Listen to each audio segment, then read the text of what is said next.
ఓ 10 రూపాయలు ఇచ్చేసి నేను ఇచ్చేసానని చెప్తావా? అసలు ఏంటి ఆ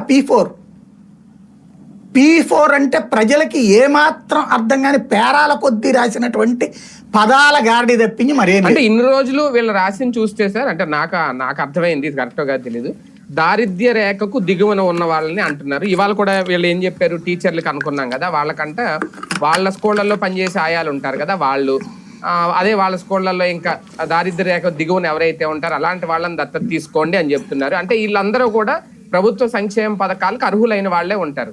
రేపు మొన్న ఏదైతే చెప్పారో P4 అనుసంధానం చేస్తానో ఆడబెట్టినదని, అలాగా కొన్ని పథకాలన్నింటినీ ఈ సంక్షేమాలని వీళ్ళకేమన్నా అనుసంధానం చేసేసి వీళ్ళ ద్వారా ఏమన్నా ఇప్పిస్తారా? అదే P4, అదే దత్తత? అంటే సంక్షేమ పథకాలను దత్తత తీసుకొని వాళ్ళు మార్గదర్శులుగా ఇవ్వడం, అదేమన్నా ఈ దత్తత కార్యక్రమం?